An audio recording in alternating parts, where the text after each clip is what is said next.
ಎಲ್ರಿಗೂ ನಮಸ್ಕಾರ. ಪ್ರಯತ್ನದ ಜೊತೆ ಅಡೆತಡೆಗಳನ್ನು ನಿವಾರಿಸ್ಕೊಳ್ಳೋದು ಕೂಡ ಹೇಗೆ ಮುಖ್ಯವಾದದ್ದು ಅನ್ನೋದ್ರ ಬಗ್ಗೆ ಇರುವಂತಹ ಒಂದು ಸಣ್ಣ ಕಥೆಯನ್ನು ಕೇಳೋಣ. 4 ಜನ ಮಿತ್ರರು ಯಾವುದೋ ಒಂದು ಊರಿಗೆ ಹೋಗಿದ್ರು.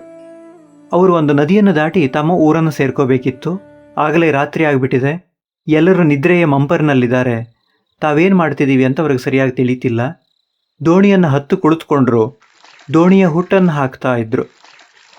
ಎಷ್ಟು ಹೊತ್ತಾದರೂ ದಡ ಬರ್ತಾ ಇಲ್ಲ. ಹೀಗೆ ಅನೇಕ ಗಂಟೆಗಳೇ ಕಳೆದವು. ನಿಧಾನವಾಗಿ ಬೆಳಕು ಹರಿಯೋದಕ್ಕೆ ಪ್ರಾರಂಭ ಆಯಿತು.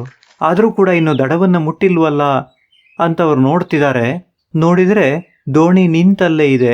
ಆ ಕಡೆ ದಡವನ್ನು ಸೇರೋದಿರಲಿ, ನದಿಯ ಮಧ್ಯಕ್ಕೆ ಕೂಡ ಹೋಗಿಲ್ಲ. ಯಾಕೆಂದರೆ ದೋಣಿ ನದಿಯಲ್ಲಿ ಹರಿದು ಹೋಗದಿರಲಿ ಅಂತ ಒಂದು ಗೂಟಕ್ಕೆ ಹಗ್ಗವನ್ನು ಕಟ್ಟಿದ್ರು. ಆ ಹಗ್ಗವನ್ನು ಇವರು ಬಿಚ್ಚೋದನ್ನು ಮರೆತು ಬಿಟ್ಟಿದ್ರು. ಎಷ್ಟೇ ಪ್ರಯತ್ನ ಪಟ್ಟು ಹುಟ್ಟನ್ನು ಹಾಕಿದ್ರೂ ಕೂಡ ದೋಣಿ ಒಂದು ಸ್ವಲ್ಪವೂ ಮುಂದೆ ಹೋಗಿರಲಿಲ್ಲ. ಹೀಗೆ ನಾವು ಅನೇಕ ಕಾರ್ಯವನ್ನು ಮಾಡ್ತಾನೆ ಇರ್ತೀವಿ, ಪ್ರಯತ್ನವನ್ನು ಪಡ್ತಾ ಇರ್ತೀವಿ. ಆದರೆ ಅದಕ್ಕಿರುವಂತಹ ತೊಂದರೆಗಳ ನಿವಾರಣೆಗಳನ್ನು ಮಾಡಿಕೊಳ್ಳೋದಿಲ್ಲ. ನಿರಂತರ ಪ್ರಯತ್ನ ಮಾತ್ರ ಯಶಸ್ಸಿಗೆ ಕಾರಣವಾಗೋದಿಲ್ಲ.